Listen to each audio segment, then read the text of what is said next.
continuando con nuestras actividades en el año 2012. Tenemos el honor y el placer de tener la presencia del doctor Edson Berríos Yanco, comisionado de la Comitiva en Asuntos Constitucionales de la Defensoría del Pueblo.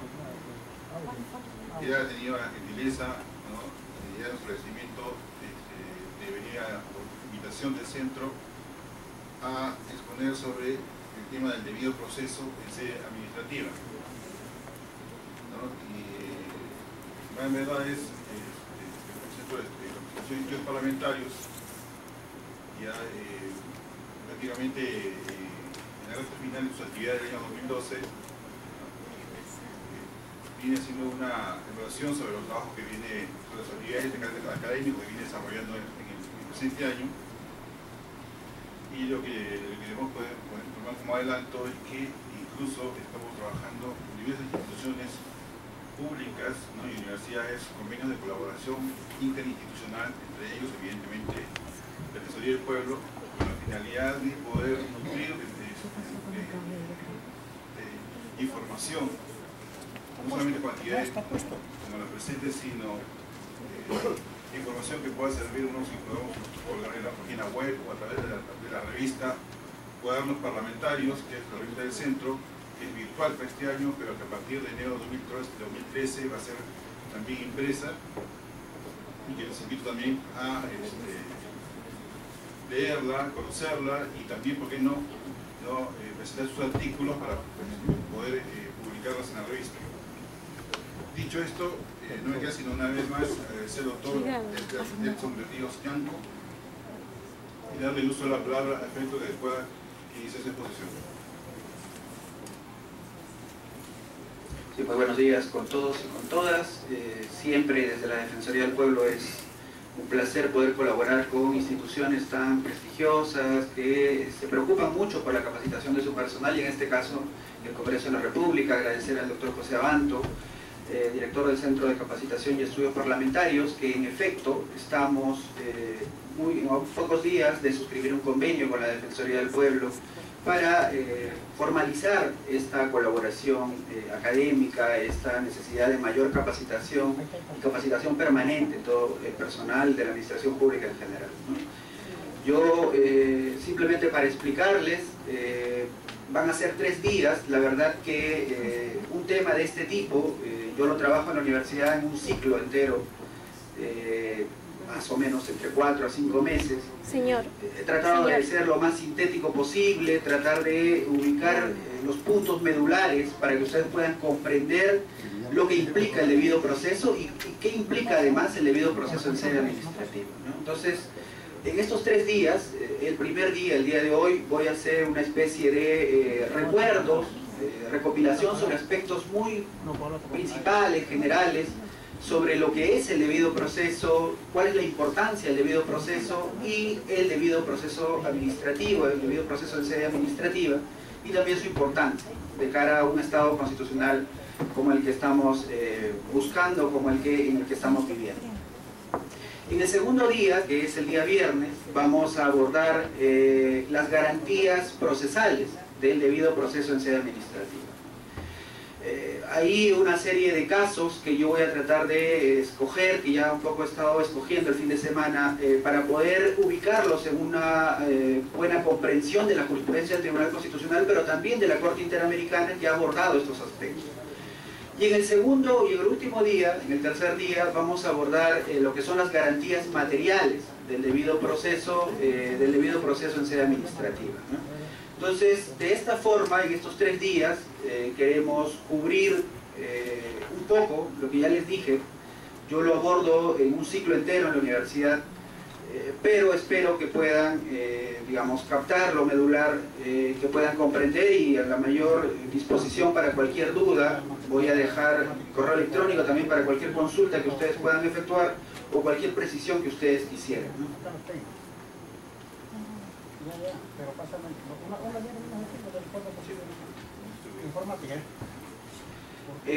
Bueno, vamos a empezar. Yo el día de hoy, como les dije, voy a abordar aspectos generales sobre qué es el debido proceso en sede administrativa. Entonces, he partido por indicarme 4 preguntas, ¿no? Yo me voy satisfecho si es que ambos, digamos todos nosotros, podemos respondernos las 4 preguntas que a continuación les señalo, ¿no? En principio, ¿qué es el debido proceso? Todo el mundo, todos los operadores jurídicos, jueces, funcionarios públicos, especialistas en derecho, estudiantes de derecho, en general hablamos sobre el debido proceso. Pero, ¿qué realmente es el debido proceso? En segundo lugar, ¿cuál es la importancia del reconocimiento del debido proceso de un Estado constitucional? No cualquier Estado, no un Estado liberal, no un Estado social, sino un Estado constitucional, como lo vamos a explicar más adelante. En tercer lugar, ¿qué implica, qué es el debido proceso en sede administrativa? ¿Es otro derecho distinto al debido proceso? ¿Es una ampliación del debido proceso en general? Eso es lo que vamos a tratar de responder el día de hoy. Y en cuarto lugar, también la misma lógica, ¿por qué es importante reconocer, regular el debido proceso en sede administrativa? Tiene una particularidad muy importante que lo distingue del debido proceso general de cara a la relación que se está cubriendo, que es administrado, ciudadano con Estado, ciudadano administrado con administración pública. Y finalmente, lo que siempre se hace en una charla, en un taller, en un curso, es mencionar algunas conclusiones sobre lo que se viene trabajando. Por acá. Entonces, en primer lugar, y la primera pregunta es, ¿qué es el debido proceso? Ustedes se les ha alcanzado la copia del PPT que vamos a proyectar. Lo importante es, primero, enunciar que el debido proceso ha sido reconocido como un derecho fundamental, ¿no? Antes de la Constitución de 1993 no había un reconocimiento expreso del debido proceso como derecho fundamental y como tal, o sea, en el nombre que se le está indicando, que es debido proceso. Lo que había en la Constitución del 79 era básicamente una indicación de una serie de garantías que componían o contenían el debido proceso, pero no había una mención expresa a lo que es el debido proceso. Recién con la Constitución de 1993, específicamente en el artículo 139.3, se menciona el término debido proceso. Esto es importante porque además el Tribunal Constitucional ha precisado que, si bien es cierto, literalmente la Constitución habla de una garantía y un derecho de la función jurisdiccional, estamos frente a un derecho fundamental. Reiteradamente, aquí solamente les he mencionado un ejemplo de una sentencia, pero reiteradamente el Tribunal Constitucional ha mencionado que el debido proceso no es solo una garantía jurisdiccional, sino es un derecho fundamental. Y luego vamos a ver qué contenido tiene. Entonces, Constitución Política del 93 marca el inicio de lo que es el reconocimiento expreso del debido proceso. El Tribunal Constitucional ha hecho una precisión de que no solo es una garantía jurisdiccional, sino es un derecho fundamental. Y luego ya hay un reconocimiento, digamos, con mayor precisión en el Código Procesal Constitucional. Específicamente en el artículo 25.17 se menciona que, digamos, entre otros derechos por los cuales procede el habeas corpus, es un derecho constitucional conexo a la libertad personal como es el debido proceso, ¿no? Entonces, yo quiero que en esta lámina quede grabada la idea precisa de que el derecho fundamental está reconocido en nuestra Constitución Política, ha sido precisada como un derecho fundamental por el Tribunal Constitucional y ya se encuentra reconocido expresamente como derecho constitucional en el Código Procesal Constitucional. ¿Qué sigue? Pero ¿qué características presenta este derecho fundamental, ¿no? El debido proceso como derecho fundamental, y aquí un poco un paréntesis, derecho fundamental implica visto desde la teoría objetiva de los derechos fundamentales, presenta una doble dimensión, ¿no? En primer lugar, se convierte en una facultad que tiene una persona para ejercitar determinadas acciones. Es una facultad que tiene toda persona como sujeto. Pero en segundo lugar, se convierte en un principio orientador, es decir, en un valor, en un principio que tiene que seguir todo el ordenamiento jurídico, todos los operadores, todos los funcionarios y en general todas las personas. Esto es lo que categoriza un derecho fundamental, esta doble dimensión, como una facultad que tiene un ciudadano, pero también como un principio orientador, como una guía de actuación de los poderes del Estado y de la ciudadanía en general. El Tribunal Constitucional ha precisado en relación al debido proceso 3 características que es importante conocer. En primer lugar, ha dicho que es un derecho de efectividad inmediata. No se necesita una ley que desarrolle lo que la Constitución expresamente señala para poder buscar su efectividad inmediata. El debido proceso como derecho está reconocido en la Constitución, precisado por el Tribunal, y tiene un efecto inmediato. Es decir, cualquier persona que considere que se le ha vulnerado el debido proceso puede accionar ante los órganos jurisdiccionales. Eso implica o eso determina su efectividad inmediata. Solo bastó con que se dé a la Constitución y se reconozca en la Constitución este derecho para que inmediatamente pueda ser de efectividad, pueda ser cautelada, garantizada en los órganos jurisdiccionales. Una segunda característica es que es un derecho de configuración legal.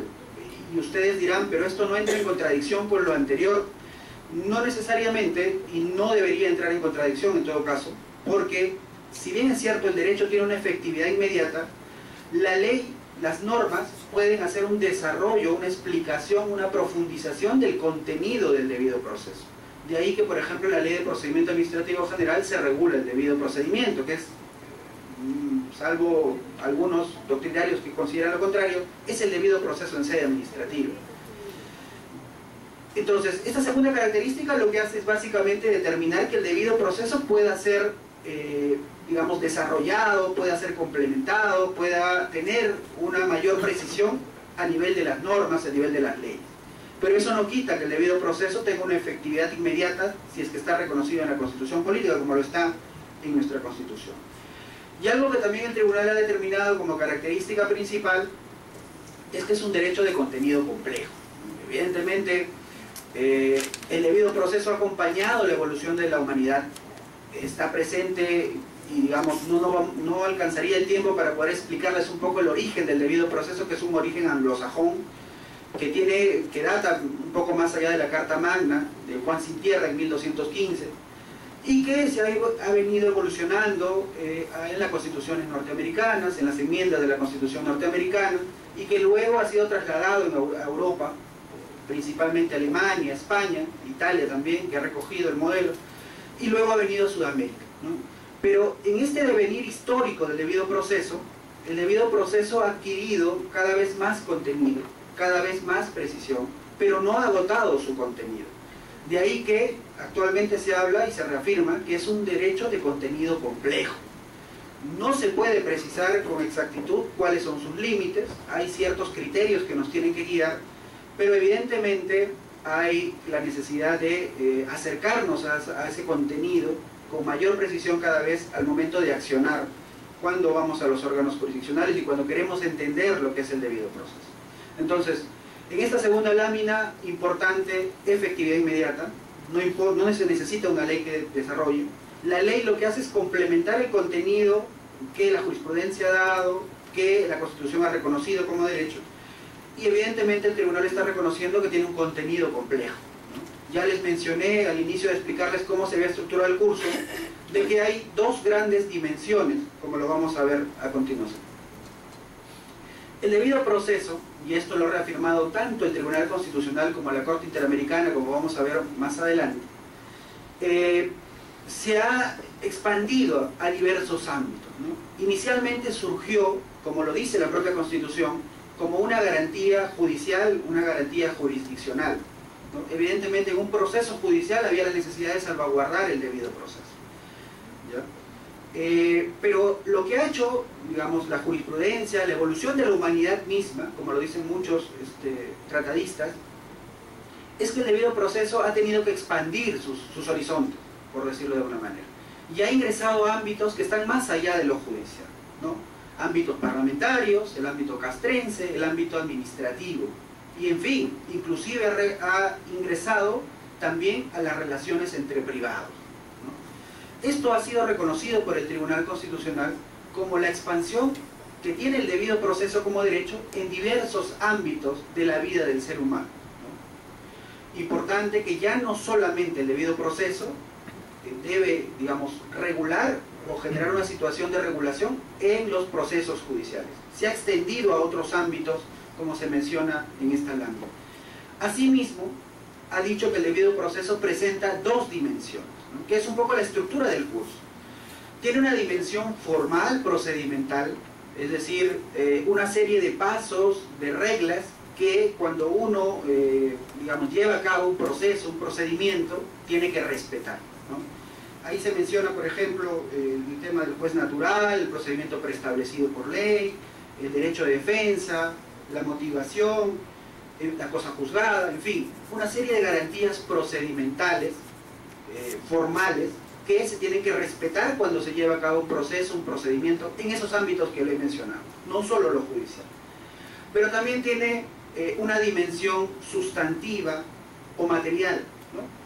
Que tiene que ver con la finalidad de lo que busca el proceso, ¿no? El proceso lo que busca finalmente es una decisión justa, es una decisión que esté acorde con los cánones de razonabilidad, con los cánones de proporcionalidad. De ahí que en esta segunda dimensión, que es la dimensión sustantiva material, los principios que se tienen que conservar, que se tienen que cuidar, que guían el debido proceso, son básicamente razonabilidad, proporcionalidad, sumado a temas de igualdad, no discriminación, y en fin, a la búsqueda de una decisión justa, ¿no? Esos son, digamos, los ámbitos y las dimensiones que el Tribunal Constitucional ha reconocido, pero que ya la doctrina ha venido trabajando hace varios años, y que, como veremos a continuación, la Corte Interamericana también lo ha reconocido.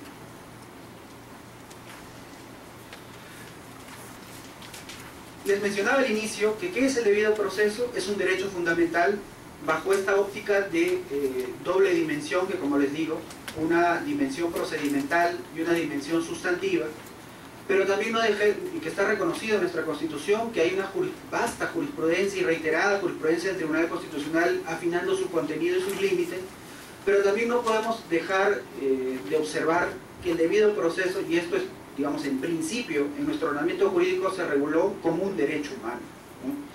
Cuando yo les mencionaba que la Constitución del 79 no regulaba expresamente el debido proceso, es porque expresamente no lo regulaba. Estaban los contenidos, algunas garantías de contenido contempladas en la Constitución del 79, pero había una disposición final transitoria que, digamos, incorporaba los tratados de derechos humanos al ordenamiento jurídico peruano y le daban la categoría, el rango de constitucional.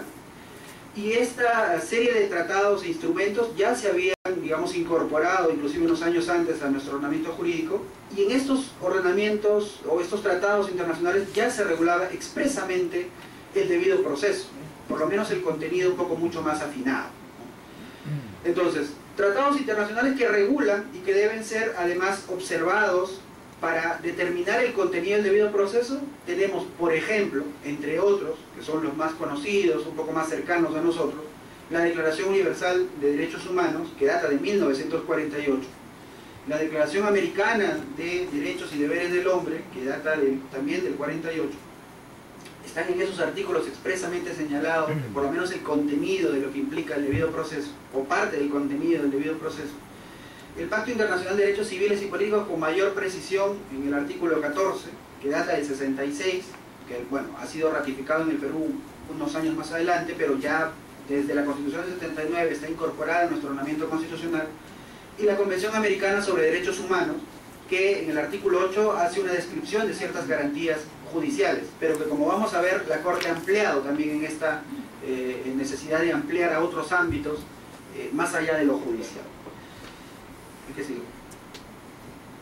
Aquí solamente quería un poco traerles a colación el artículo 8, que es básicamente sobre el cual se mueve la Corte Interamericana, la Comisión y la Corte Interamericana, que han hecho control del debido proceso en diversos ámbitos, como vamos a ver a continuación.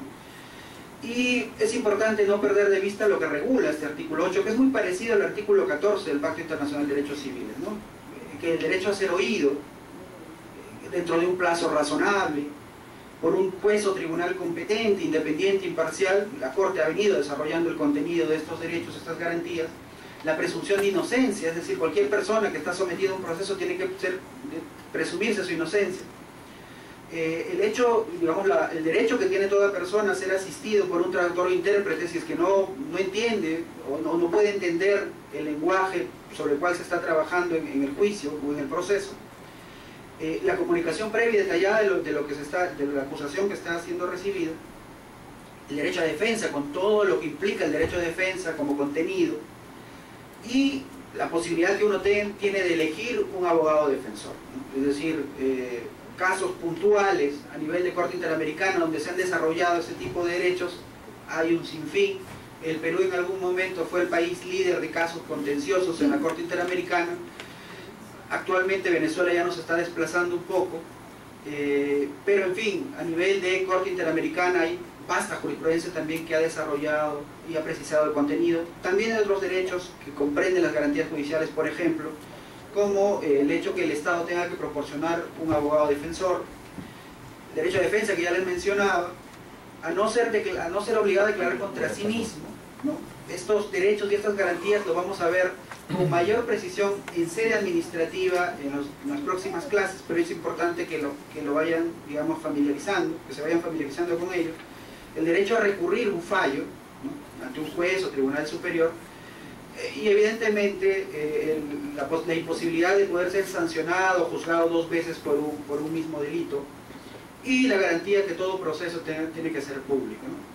Aquí un recuento muy breve. Es importante no olvidar lo que regula el artículo 8 de la Convención Americana, que, como les digo, es fundamentalmente el Tratado Internacional de Derechos Humanos que cautela la Corte Interamericana y la Comisión Interamericana, y que tenemos siempre que tener a la mano, siempre revisar, siempre interpretar nuestras normas internas a la luz de estos tratados internacionales.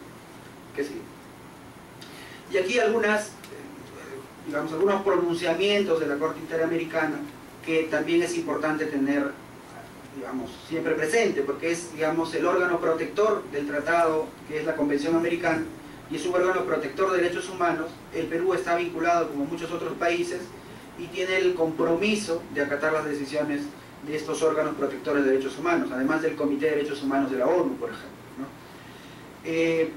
Ya digamos, desde 1999, la Corte precisaba que el debido proceso legal, estas garantías del artículo 8 de la Convención Americana que hemos visto anteriormente, fundamentalmente lo que buscan es permitir que la persona que está siendo investigada, que está siendo, digamos, imputada de algún delito, pueda hacer valer sus derechos y defender sus intereses en condiciones de igualdad procesal, ¿no? Es decir, una persona que es sometida a un proceso judicial o un proceso administrativo o en cualquier sede, en cualquier ámbito que hemos mencionado anteriormente, tiene que, si se va a respetar el debido proceso, se tiene que respetar que él pueda hacer valer sus derechos y que pueda hacer valer los intereses que se están jugando en ese proceso, en ese procedimiento, ¿no? Ha reafirmado la Corte Interamericana cuál es la finalidad de un proceso, que es básicamente buscar una solución justa, ¿no?, a una controversia. No es cualquier solución, sino es una solución justa, una decisión justa basada en criterios de racionalidad, basada en este respeto a la parte procedimental y basada en el respeto a esta parte sustantiva que son las finalidades: justicia, respetando proporcionalidad, respetando razonabilidad. Y algo que también es importante no olvidar, y es que la Corte ha dejado las puertas abiertas con relación al contenido del debido proceso legal. No ha querido cerrar las puertas del debido proceso legal. Ha dicho que, y esto es compatible con esta idea de que el debido proceso ha acompañado la evolución del ser humano, que siempre se generan contenidos nuevos, garantías nuevas, y siempre está abierta la posibilidad a que vía la jurisprudencia se puedan generar nuevos derechos procesales o se puedan precisar ciertos derechos procesales, el contenido de ciertos derechos procesales. Y esto ha sido recogido, y un claro ejemplo es, por ejemplo, la Carta Europea de Derechos Humanos, todo lo que implica el sistema europeo de derechos humanos, donde se habla de una justicia y un debido proceso dentro de los cánones de equidad, de igualdad de armas, donde se ha reforzado el derecho de defensa con mayores garantías. En fin, es todo una lógica distinta a nivel del Tribunal Europeo que busca garantizar un mejor y un mayor y un, sobre todo, debido proceso y una decisión justa al momento de resolver una controversia en cualquier ámbito que les he mencionado. Algo que ya les mencioné que también ha hecho el Tribunal Constitucional y que les decía y les adelantaba que la Corte Interamericana ha replicado o también lo tiene muy presente, es que el debido proceso como derecho humano presenta una expansión horizontal y una expansión vertical, ¿no? Horizontal tiene que ver con estos ámbitos a los que ingresa el debido proceso, ¿no? A estos ámbitos que van más allá de lo judicial, que ya les mencionaba, como por ejemplo lo castrense, un procedimiento administrativo, que es lo que vamos a ver en este curso. Lo que tiene que ver también con procedimientos parlamentarios, son ámbitos en donde el debido proceso ha ingresado, y sobre todo en las relaciones privadas, ¿no? Que como les digo ya es un gran avance. Y esta expansión horizontal se refleja en eso, en los ámbitos que va conquistando el debido proceso o que ha sido necesario que el debido proceso ingrese para resolver de manera justa las controversias que se presentan ahí.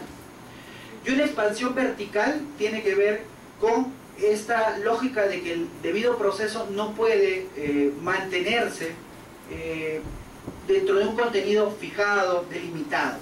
Es constantemente, se determina a través de la jurisprudencia una evolución de las garantías, nuevas garantías, una mayor precisión en el contenido. Eso es lo que la Corte ha determinado, lo que doctrina a nivel, la doctrina que lee la Corte Interamericana. Por ejemplo, yo les recomiendo este libro de la doctora Salmón, que ha hecho un recuento del debido proceso en la jurisprudencia de la Corte Interamericana, que habla de esta expansión horizontal y esta expansión vertical, que son lo que ya les mencioné a nivel del tribunal, este ingreso a nuevos ámbitos y estas dos dimensiones al buscar mayor precisión del debido proceso, del contenido del debido proceso.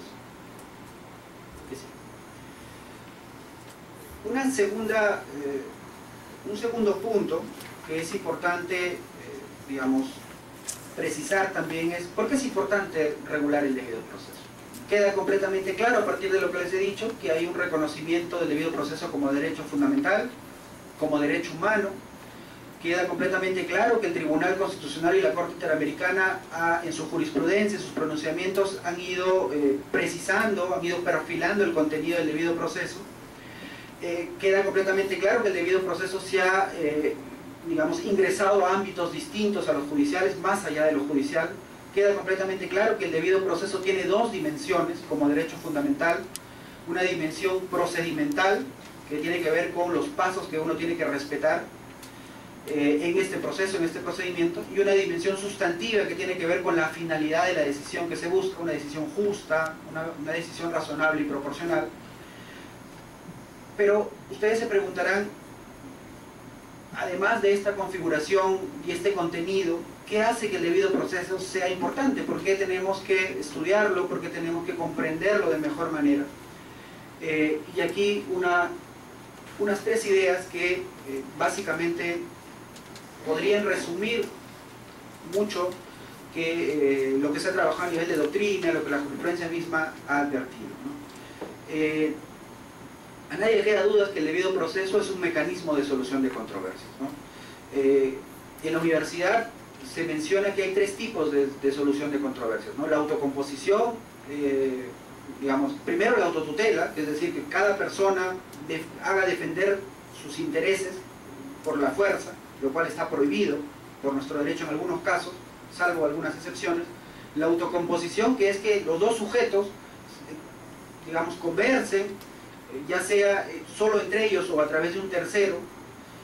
Y finalmente mecanismos heterocompositivos, y principalmente un mecanismo heterocompositivo donde hay un tercero que va a resolver la controversia es el debido proceso, por excelencia el mecanismo para la solución de controversias, ¿no?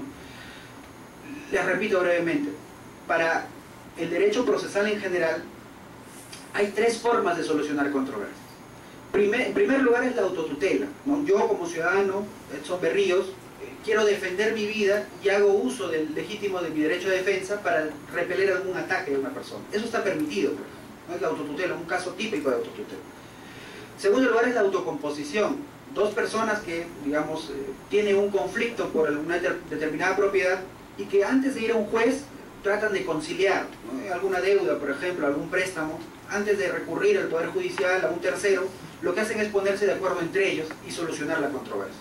Y en tercer lugar están los mecanismos heterocompositivos. Uno de esos mecanismos heterocompositivos es el debido proceso. Es un tercero que está solucionando el conflicto que otras dos personas tienen, por la determinación de algún bien jurídico, por la configuración de algún derecho. Por excelencia, se dice que el debido proceso es el mejor mecanismo que soluciona las controversias. ¿Por qué? Porque está gobernado por una racionalidad, ¿no? Es decir, no es cualquier decisión, se tiene que seguir ciertos pasos, se tiene que cautelar ciertas garantías, se tiene que respetar ciertos objetivos, como es una decisión justa. Es decir, esto hace que el debido proceso sea fundamentalmente un mecanismo de solución de controversias que por excelencia es recogido en muchos ordenamientos jurídicos y es rescatado como el mejor mecanismo de solución de controversias. El debido proceso lo que hace es garantizar que esta controversia sea resuelta de una manera justa y que se respeten ciertos pasos de razonabilidad y de racionalidad, sobre todo para el momento de tomar la decisión. Algo que también, y esto un poco más en filosofía del derecho se trabaja, es que el debido proceso es una piedra estructural en un Estado constitucional, ¿no? El Estado constitucional, a diferencia del Estado de derecho, digamos, luego de la Segunda Guerra Mundial, donde se buscaba, lo que se primaba era el principio de legalidad, en un Estado constitucional tiene como eje principal a la Constitución, y no solo la Constitución, sino todo lo que implica el constitucionalismo, que es la interpretación que se hace de la Constitución, los valores que reflejan la Constitución, las prácticas que reflejan la Constitución. Es un Estado constitucional que gira en torno a la Constitución y el respeto de los derechos fundamentales que se regulan, que se recogen en esta Constitución y que es interpretado y que es, digamos, por distintos operadores. Ya Peter Haber le hablaba sobre la sociedad de intérpretes, la sociedad abierta de intérpretes, y que el derecho comparado también es una forma de interpretar. En fin, lo que hace el debido proceso en este Estado constitucional es básicamente, digamos, convertirse en una pieza clave. ¿Y por qué es una pieza clave? Porque está acorde con el fin del Estado, de un Estado constitucional. ¿Cuál es la finalidad de un Estado constitucional? Basta leer el artículo 1 de nuestra Constitución Política. El fin es la persona humana, la defensa de la persona humana. Y lo que hace el debido proceso es cautelar la dignidad de la persona humana, porque va a ser revestido de una decisión justa, se va a respetar las garantías de esa persona, se va a buscar que la decisión sea lo más acorde con los cánones de razonabilidad, con los cánones de proporcionalidad. Pero no solamente busca, digamos, es acorde con la finalidad del Estado constitucional, que es proteger a la persona, sino que también genera una situación de armonía en la convivencia social.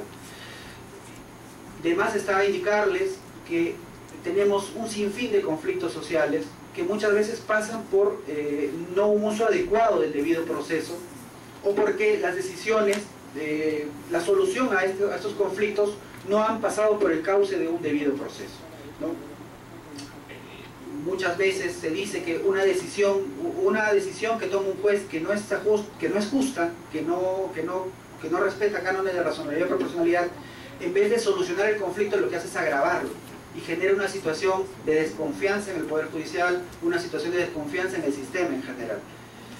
Eso es importante. El debido proceso lo que busca es armonizar la convivencia social. Y en tercer lugar, porque ya lo ha dicho los tribunales, lo han dicho la doctrina, es un límite al abuso de poder, ¿no? En la medida que se busca una decisión justa, que los operadores tienen que respetar ciertos cánones de razonabilidad y proporcionalidad, el abuso del poder se tiene que ser limitado, porque no puede caer en arbitrariedad ciertas decisiones. Se busca decisiones justas, no decisiones arbitrarias. Eso es básicamente, digamos, en relación a lo que es una pieza. ¿Por qué el debido proceso es una pieza? Porque es importante, porque es una pieza en el Estado constitucional. Y algo que también se ha venido trabajando con mucho, a nivel de, digamos, por muchos estudiosos y también por la jurisprudencia, es que el debido proceso es un derecho, pero humano y fundamental, pero también es un derecho prerequisito para otros derechos, ¿no? Y aquí viene un poco lo que ya les indiqué al inicio, ¿no? Cuando reconocemos que el debido proceso es un derecho fundamental, entendemos que es un derecho o una facultad que tiene toda persona, y también es un principio, una garantía que tiene que ser respetada por los demás operadores, por la administración, por la ciudadanía en general. A nivel de la Corte se ha dicho que es la piedra angular de los derechos humanos, es decir, si no se respeta el debido proceso, ya de por sí hay una violación de la Convención Americana y que los demás derechos no se podrían ejercitar si es que no se respeta el debido proceso. Y por ahí, ya más esto a nivel de ONU y a nivel de, digamos, los tribunales europeos, se viene señalando que el debido proceso es una norma de jus cogens. Y lo pongo en pregunta porque es algo que todavía no se ha reflexionado del todo en nuestro sistema interamericano. ¿Qué implica ser una norma de jus cogens?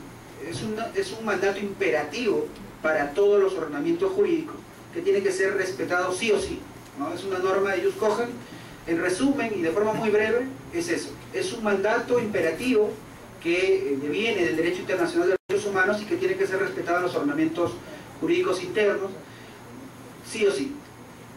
Por ejemplo, la prohibición de la pena de muerte ya se está convirtiendo, ya se ha convertido en algunos ordenamientos jurídicos y, digamos, lo ha declarado tal cual como una norma de jus cogens. ¿Y qué implica que el debido proceso sea una norma de jus cogens? Que sea un mandato imperativo para todos los ordenamientos jurídicos, que no puedan dejar de no cumplirlo, que no puedan dejar de cumplirlo, y que tenga que, digamos, cuidarse que a nivel de los ordenamientos internos se tenga que ser respetado tanto las garantías procedimentales como las garantías sustantivas. Y les decía que no ha sido muy trabajado en el sistema interamericano porque, si bien es cierto, no hay una decisión de la Corte ni menos de la Comisión Interamericana, sí ha habido un voto singular, muy particular, que, digamos, daba la idea del debido proceso como una norma de jus cogens, como un mandato imperativo. El juez Cansado, en unos votos singulares, Cansado, que ahora es miembro de la Corte Internacional de Justicia,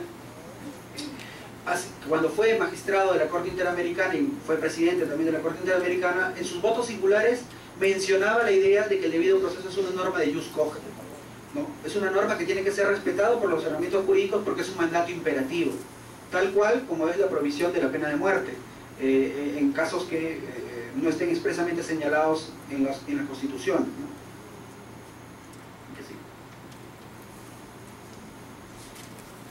Y aquí ingresamos un poco a lo que es el debido proceso en sede administrativa, y solamente para cerrar esas dos primeras partes es importante no olvidar que estamos frente a un derecho fundamental, un derecho humano que ha sido desarrollado por la jurisprudencia, que tiene finalidades muy concretas, ¿no? Ya los mencioné, que es una pieza clave en el ordenamiento, en un Estado constitucional, que es un mecanismo de solución de controversias y que es un prerequisito para el ejercicio de otros derechos fundamentales. El debido proceso en sede administrativa básicamente lo que hace es, digamos, regular una situación, un ámbito dentro de esta expansión del debido proceso en general, por decirlo de alguna manera, ¿no? Ya les mencionaba que el debido proceso ha tenido una expansión horizontal y una expansión vertical. Sí. Disculpa, primero, pero como estábamos pasando al tema administrativo, quería hacer una consulta sobre la primera parte, que es el marco general. El tema es el siguiente, ¿no? Digamos que existe una acción de amparo en sede constitucional.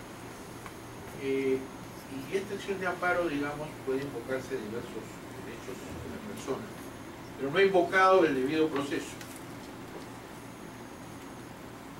Puede en sede constitucional pronunciarse sobre este extremo, pese a que no está invocado formalmente en la demanda constitucional original, dado la amplitud, el significado, la trascendencia del debido proceso. Muchas gracias por la pregunta. Hay dos situaciones, ¿no?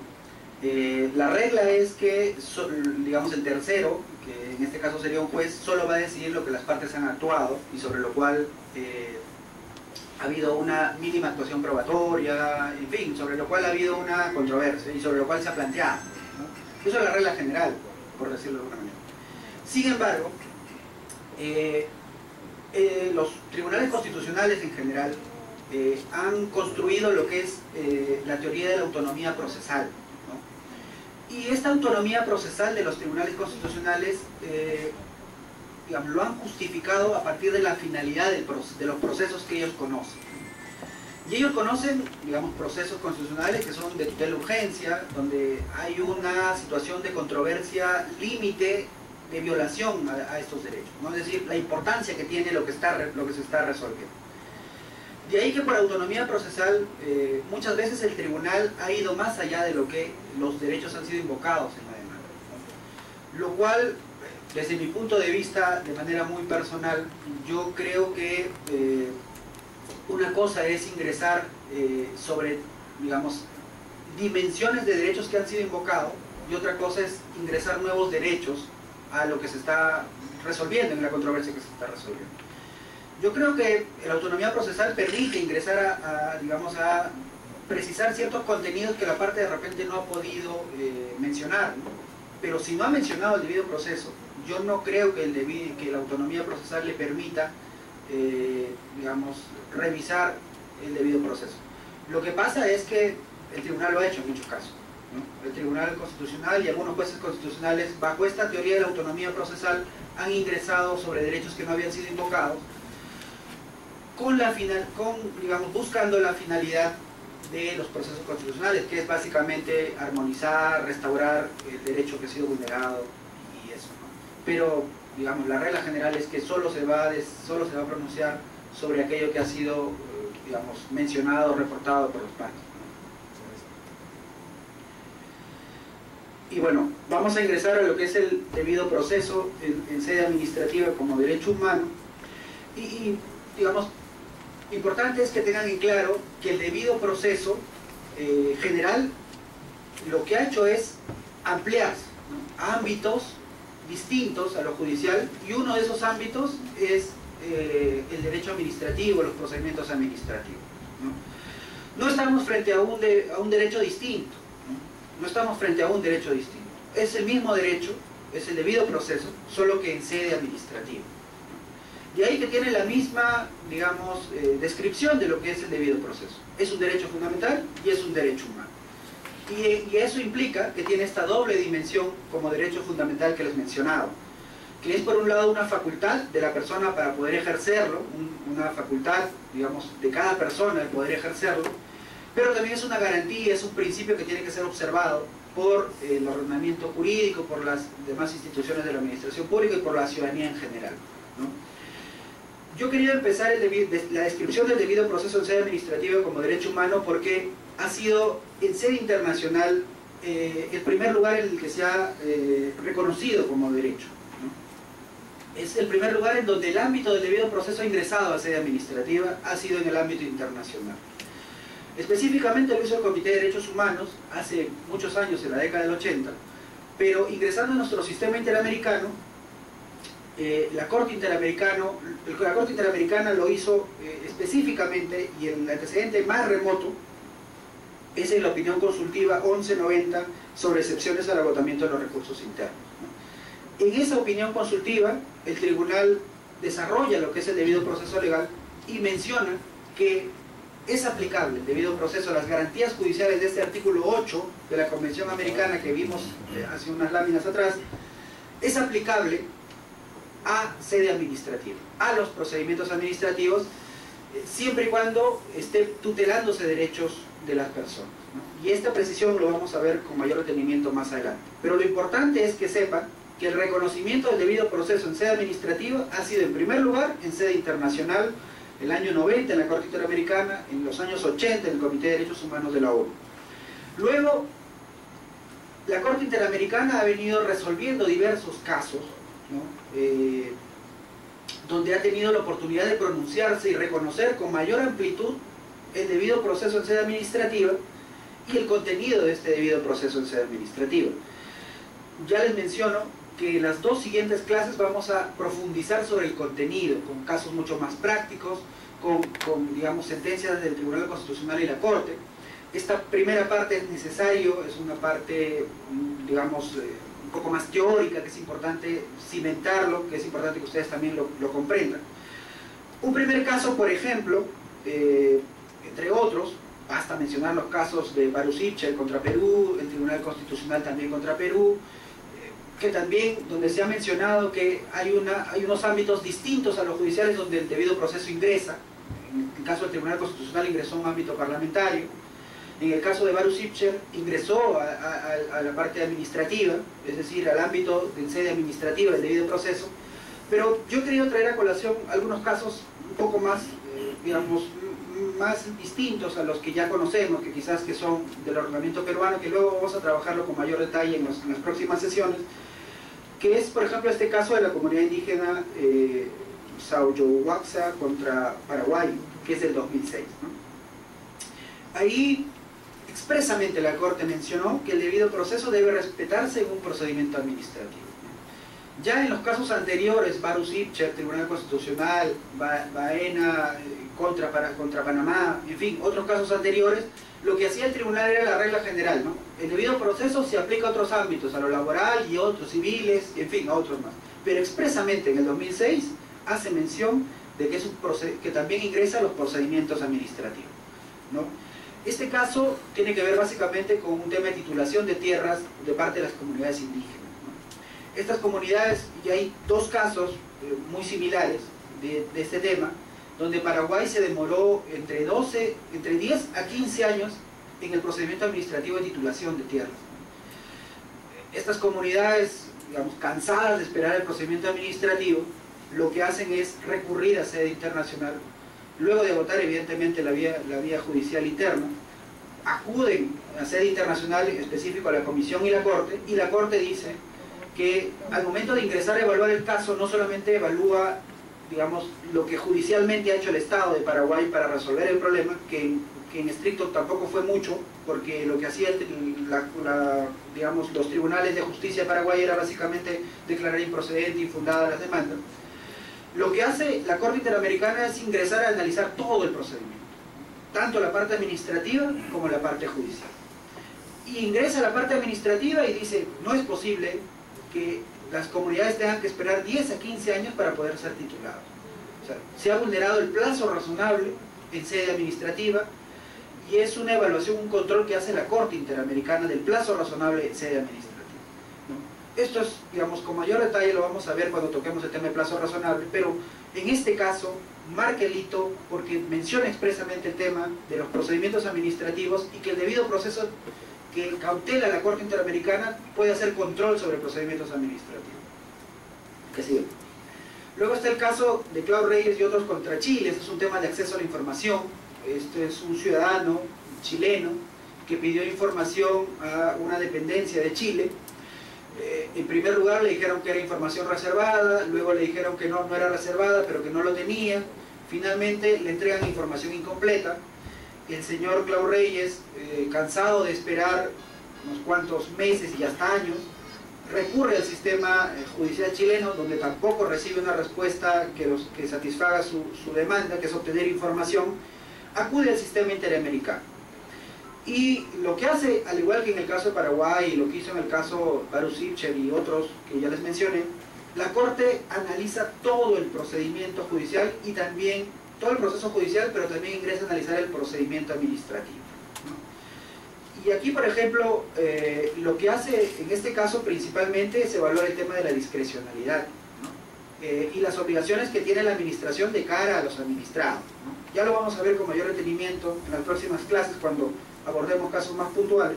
Este caso evidentemente también lo vamos a tocar, pero quería simplemente, digamos, sacar la idea principal, que en este caso la Corte Interamericana dice que si bien el artículo 8.1 de la Convención, ese artículo, el 8 que habíamos visto anteriormente en láminas, se titula Garantías Judiciales, es posible, digamos, que sea ampliado los ámbitos de sede administrativa y que tengan que ser observadas esas garantías también en sede administrativa, ¿no? Sobre todo cuando se van a determinar derechos de las personas. Eso es, digamos, un segundo caso. Y un caso un poco más reciente es el caso Chocrón contra Venezuela. Y ya les mencionaba que lamentablemente Venezuela es otro país que está recibiendo bastantes denuncias en el sistema interamericano, donde se aborda con mayor detenimiento el tema de la discrecionalidad administrativa. Expresamente señala la Corte, este es un caso del 2011, dice que la discrecionalidad de la administración tiene límites, y uno de esos límites que no puede dejar de observar es el respeto de los derechos humanos. Y uno de esos derechos humanos, como ya lo hemos visto, es el debido proceso, ¿no? Esos son, digamos, algunos casos, entre otros. Hay otros casos más, contra Uruguay, hay unos casos contra Panamá, que ya les he mencionado, que a nivel de Corte Interamericana se ha reconocido el debido proceso en sede administrativa, se ha mencionado ciertos contenidos del debido proceso en sede administrativa, pero lo importante es que la Corte está, digamos, controlando el debido proceso en sede administrativa y no solo haciendo un control en sede judicial. Luego vamos a ingresar a lo que ha hecho nuestro Tribunal Constitucional. Como les mencionaba, en sede internacional fue el primer momento, el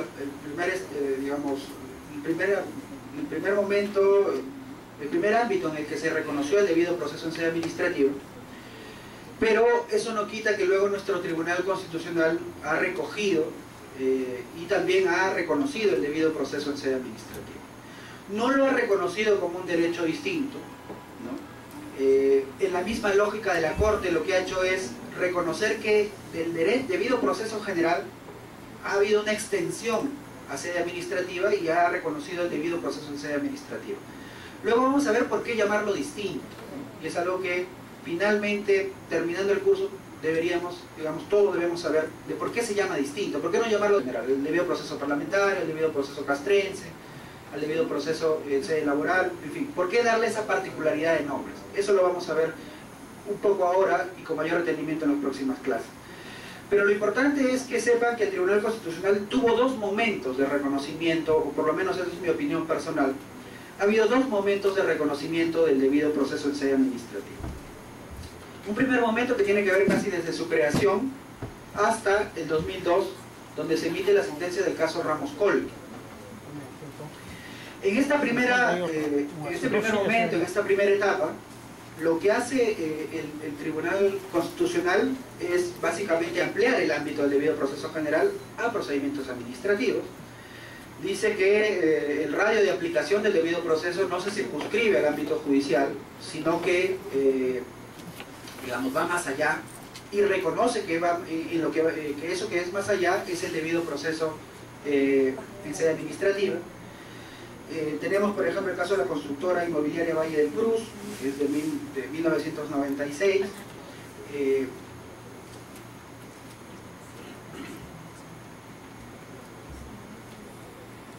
El que sigue.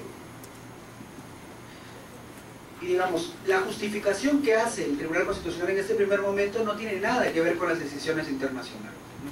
Lo que hace es justificar porque hay una necesidad de ampliar el ámbito del debido proceso a sedes administrativos, en la medida que también en sede administrativa se está resolviendo temas de derechos humanos, temas de derechos fundamentales. Es decir, hay controversias donde tiene que resolverse en relación a derechos de las personas y es importante ampliar el debido proceso general a sede administrativa. Esa es la justificación que hace en un primer momento. Y luego lo que trata de hacer es un poco de contenido, es darle un poco de contenido a lo que es el debido proceso en sede administrativa. Pero, digamos, y esto ha sido muy criticado por la doctrina, principalmente el profesor Eloy Espinosa, que en este primer momento lo que hace el Tribunal Constitucional es trasladarlo tal cual el contenido del debido proceso general en sede administrativa, ¿no? Ustedes pueden leer ahí la cita, que es el debido proceso. Se aplican las garantías que se reconocen en el artículo 139 de la Constitución y hace una mención expresa a, por ejemplo, la jurisdicción predeterminada, la pluralidad de instancias, el derecho de defensa, la cosa juzgada, etc. Por ejemplo, la crítica del doctor Eloy Espinosa, que es muy certera, es: en sede administrativa no hay doble instancia. Entonces, ¿cómo reconocer en sede administrativa una garantía del debido proceso en general, que es la pluralidad de instancias, si en sede administrativa no hay doble instancia? Pues por lo menos no hay la obligación de tener doble instancia. Que muchas entidades lo tengan es un tema de organización, pero no es una obligación. Y así, no hay cosa juzgada en sede administrativa, ¿no? La regla es que toda decisión administrativa puede ser revisada en sede judicial, ¿no? Y ahí que en este primer momento tenemos una justificación que no se sustenta en normas internacionales, menos en decisiones internacionales, y tenemos un contenido muy amplio, ¿no? En este primer momento, que va del 96 al 2000. Un contenido que es casi trasladar todas las garantías del debido proceso general al debido proceso en sede administrativa. ¿Y qué sigue? Pero luego tenemos un segundo momento, y es, digamos, a partir del caso Ramos Colque, que es una sentencia emblemática tanto para el derecho disciplinario en el Perú como para el debido proceso en sede administrativa, donde el tribunal hace una justificación del debido proceso en sede administrativa a partir de los tratados internacionales de derechos humanos y a partir de decisiones internacionales, por lo menos de manera expresa. En este caso, el tribunal hace suya el criterio de la Corte Interamericana de que es necesario ampliar, expandir los horizontes del debido proceso general a sede administrativa, ¿no? Y hace el Tribunal Constitucional esto en el caso Ramos Colque, que, como ustedes recordarán, es de un policía que estaba siendo sancionado bajo un reglamento que no estaba siendo publicado, y el ejercicio de la potestad disciplinaria sancionadora no guardaba coherencia con los cánones mínimos de proporcionalidad y razonabilidad, es decir, se vulneraba el debido proceso. Entonces, como era esto una sanción administrativa, el Tribunal Constitucional lo que hace es revisar esta decisión administrativa y lo hace a partir de las garantías del debido proceso en sede administrativa. Reconoce que se amplía a partir de lo que ya la Corte había hecho, los tratados internacionales reconocían, y, digamos, determina que hay el debido proceso en sede administrativa como una expansión, como un ámbito que el debido proceso ha ingresado y que debe ingresar para cautelar la solución de para cautelar que las decisiones sean justas también en este ámbito. Luego también hay una justificación que es muy importante, que tiene que ver mucho más recientemente con una sentencia que ha emitido el Tribunal Constitucional. Es decir, reiteradamente a partir de Ramos Colque, el Tribunal ha venido, digamos, tomando como cliché que el debido proceso en sede administrativa también es controlable porque hay pronunciamientos de la Corte, porque hay tratados internacionales, pero luego recoge también algo muy importante, que también la Corte Interamericana ya lo había mencionado, pero también lo hace suya, y es que ¿por qué regular el debido proceso en sede administrativa? ¿No? Además de la necesidad de cautelar una decisión justa en este ámbito, también es porque todos estamos, digamos, obligados a cumplir la Constitución, todos estamos sometidos a la Constitución política. Si los jueces están sometidos a la Constitución política, los ciudadanos estamos sometidos a la Constitución política, la administración pública también está sometida a la Constitución política. De ahí que justifica la necesidad de ampliar el debido proceso en sede administrativa, el debido proceso en general a sede administrativa, al ámbito de la administración, porque la administración también está obligada a poder someterse a la Constitución y respetar ciertos cánones de razonabilidad, proporcionalidad, entre otras garantías que se reconocen, ¿no? Que sí.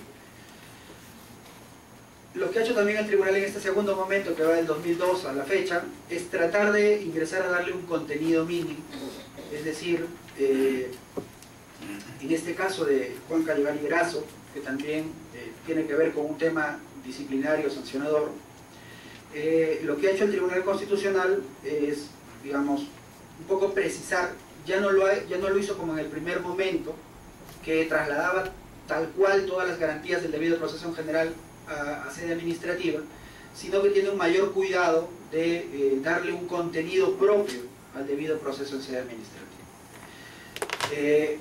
De ahí que reconoce que, si bien es cierto, el debido proceso tiene garantías, digamos, generales, cuando es trasladado a ámbitos, ¿no? Y en este caso en sede administrativa, se tiene que revisar si esas garantías del debido proceso en general pueden ser aplicables o no, de acuerdo a la naturaleza del procedimiento que se va a resolver. Por ejemplo, ya les mencionaba el caso de que en sede administrativa no hay pluralidad de instancias, no hay la obligación de pluralidad de instancias, no hay cosa juzgada. Es muy cuestionada, por ejemplo, en sede, por lo menos en doctrina administrativista, de si realmente hay imparcialidad, porque finalmente el funcionario público está sometido a la administración y la administración tiene sus propios fines, que, si bien es cierto, tienen que ver con el interés general, pero la persona que se relaciona con la administración pública, digamos, nunca está en igualdad de armas, por lo menos eso es la crítica a nivel de doctrina, y lo cual hace que la decisión que adopte la administración no necesariamente es imparcial, porque ya hay una, digamos, una finalidad prefijada, ¿no? Una finalidad que ya está determinado por los fines que persigue la propia administración pública. En fin, es decir, cuando yo reconozco que hay una expansión del debido proceso general a ámbitos como el del procedimiento administrativo, yo tengo que tener mucho cuidado que no se aplica tal cual todas las garantías del debido proceso en sede administrativa. El Tribunal Constitucional ha tratado de ir construyendo el contenido, ha hablado de un contenido mínimo. Por ejemplo, ha mencionado la razonabilidad y proporcionalidad, que es esta parte sustantiva del debido proceso, que también se tiene que respetar en sede administrativa. La interdicción de la arbitrariedad, es decir, la justificación de la decisión que se está adoptando y que escapa a cánones de arbitrariedad. Y la motivación de las resoluciones en sede administrativa, que también es muy importante. Entre otras garantías que ha ido reconociendo para darle contenido al debido proceso en sede administrativa. Los casos, como vamos a ver a continuación, y las dos clases que siguen, personalmente he tratado de construir un contenido mínimo del debido proceso en sede administrativa a partir de la jurisprudencia de la Corte y del Tribunal Constitucional principalmente. Pero eso lo vamos a ver más adelante. Que sí. Y reafirma lo que les mencionaba, y es que no se puede trasladar tal cual las garantías del debido proceso en general en sede administrativa, ¿no? El derecho al debido proceso es un derecho continente que tiene muchas garantías, procesales principalmente, y que, tal como lo dice expresamente el tribunal, esta vocación expansiva del debido proceso no significa que todos esos derechos, esas garantías tengan que ser aplicables tal cual en sede administrativa. Tiene que ver mucho la naturaleza del procedimiento. Por ejemplo, en sede parlamentaria, un principio que es muy importante, o un criterio, un principio que guía mucho el procedimiento parlamentario es la oportunidad. Distinto al procedimiento administrativo, donde hay una necesidad de legalidad y actividades regladas, en el procedimiento parlamentario hay un principio de oportunidad, es decir, la decisión se maneja bajo criterios también de oportunidad. Entonces, el debido proceso no se puede regular tal cual en sede parlamentaria tampoco, porque hay que respetar la naturaleza y los principios que gobiernan ese procedimiento, ese proceso.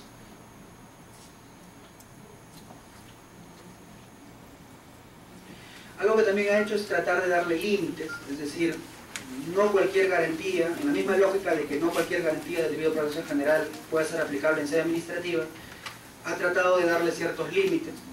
Y aquí vamos a detenernos un poquito, y casi ya es un poco para finalizar, es que tanto la Corte como el Tribunal Constitucional han precisado que no es, digamos, controlable desde el punto de vista del debido proceso toda la actividad de la administración, ¿no? Por la misma naturaleza que tiene la actividad de la administración y los mismos procedimientos que tienen para la toma de decisiones, hay procedimientos en donde no participan los ciudadanos, hay procedimientos donde no están en juego derechos de los ciudadanos necesariamente directamente relacionados con ellos, y donde no es necesario hacer un control del debido proceso, de las garantías del debido proceso.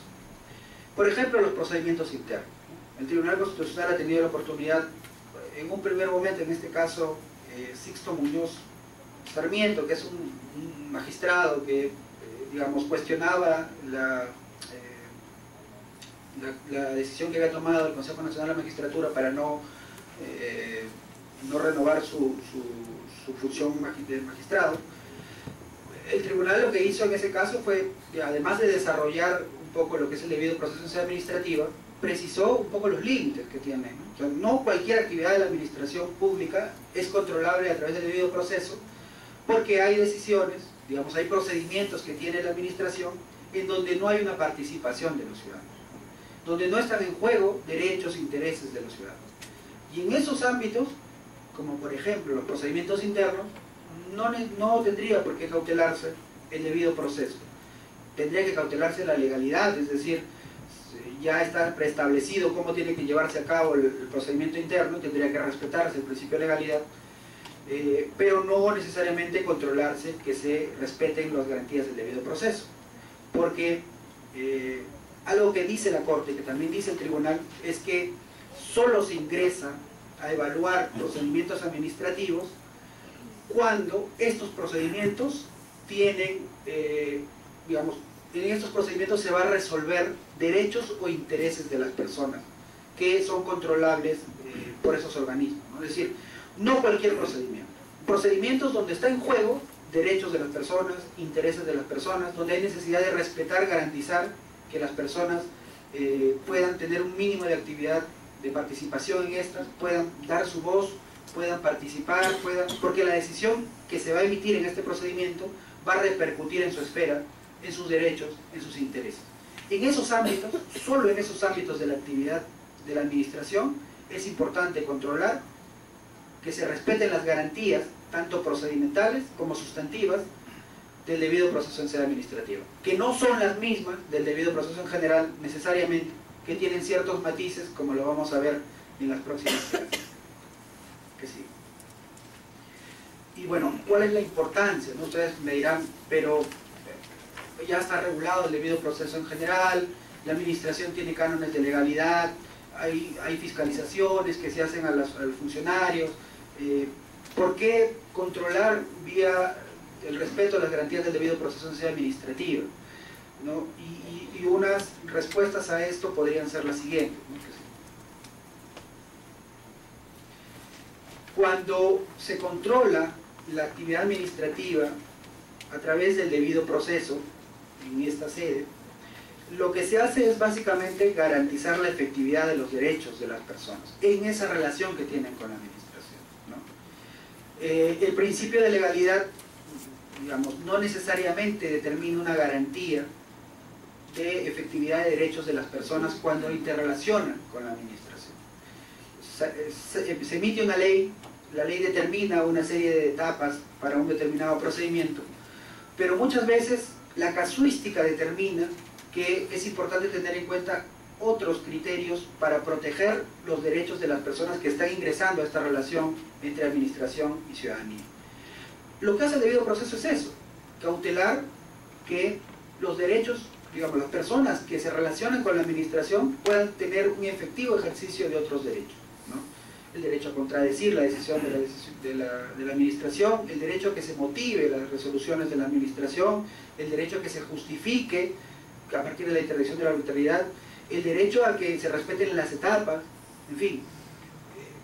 Hay una necesidad, y el debido proceso en sede administrativa lo que busca es eso, la importancia es eso, porque permite garantizar de manera viva y dinámica esta relación que existe entre ciudadano y administración pública. Algo que también se ha dicho a nivel de doctrina es que el debido proceso contribuye a mejorar el funcionamiento de la administración. ¿Por qué? Porque en la medida que es una pieza clave para el Estado constitucional, el debido proceso en sede administrativa lo que hace es ordenar y mejorar las decisiones que se adoptan en la administración. Como la finalidad del debido proceso en sede administrativa es buscar decisiones justas, buscar decisiones que respeten criterios de proporcionalidad, cánones de razonabilidad, de proporcionalidad, la decisión que va a adoptar la administración va a ser una decisión que por lo menos guarde armonía, que busque armonía y que solucione la controversia de manera efectiva a partir de esa decisión justa. Entonces, ¿cómo la administración no va a sentir que mejora su funcionamiento si es que se les está, digamos, dando a través de este instrumento una posibilidad de tomar decisiones más justas, las decisiones más motivadas, más justificadas? Eso es algo que también es importante porque permite que la administración pública sienta que con el debido proceso está mejorando, que al respetar el debido proceso está mejorando sus procedimientos, está mejorando sus decisiones, y tiene como consecuencia lo siguiente, que es la tercera importancia que solo quisiera mencionarla, y es que genera confianza. El ciudadano que ve una motivación adecuada en una resolución administrativa tiene la confianza de que la decisión que se ha adoptado está justificada en lo que él ha presentado. No necesariamente le van a dar la razón, pero por lo menos tiene la certeza de que no tenía la razón, a partir de justificación adecuada, a partir de fundamentos correctos. También es importante porque, y esto un poco lo dice el profesor Bernal Pulido, es que potencia la dignidad de las personas. El ciudadano ya no se siente un extraño de la administración pública.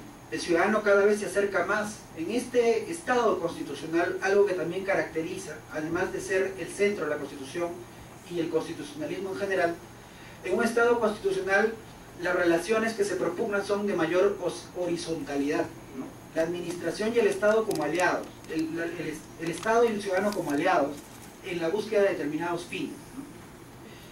Y es importante que el ciudadano sienta la confianza y que sienta que su participación va a tener ciertos resultados, que se va a cautelar sus derechos, sus intereses, y eso le genera una situación de potenciamiento de su dignidad. Ya no es un ajeno a la administración, no es cualquier persona, no es digamos, una persona que no va a poder participar en la toma de decisión. En muchos procedimientos administrativos la participación del ciudadano es importante para la toma de decisión, como vamos a ver con los casos más adelante en la próxima sesión. Y aquí algunas conclusiones solamente para cerrar la primera clase. No debemos olvidar que el debido proceso es un derecho fundamental, es un derecho humano, cuya importancia radica principalmente en esto que les mencionaba, en ser una pieza clave para la solución de conflictos, una pieza clave en un Estado constitucional, porque permite que el Estado cumpla sus fines, que es el respeto de la persona. El debido proceso en sede administrativa también es un derecho humano fundamental, porque es una extensión del debido proceso en general, que no se pueden aplicar tal cual las garantías del debido proceso en general en sede administrativa, que hay que tener, digamos, mucho cuidado al momento de aplicar. Ya les he dado algunos casos, como el de no pluralidad de instancias, como el de no cosa juzgada, donde no existen esos principios en sede administrativa. Y es importante también tener en cuenta que el debido proceso en sede administrativa está siendo controlado por tribunales como el Tribunal Constitucional y a nivel en sede internacional como la Corte Interamericana, sin mencionar el Comité de Derechos Humanos, como vamos a ver en las futuras clases, en las 2 clases que nos quedan. Es decir, hay una decisión de controlar la actividad administrativa y cumplimiento del debido proceso de la actividad administrativa en determinados procedimientos administrativos donde están en juego los derechos e intereses de las personas. Eso es importante que lo tengan muy presente.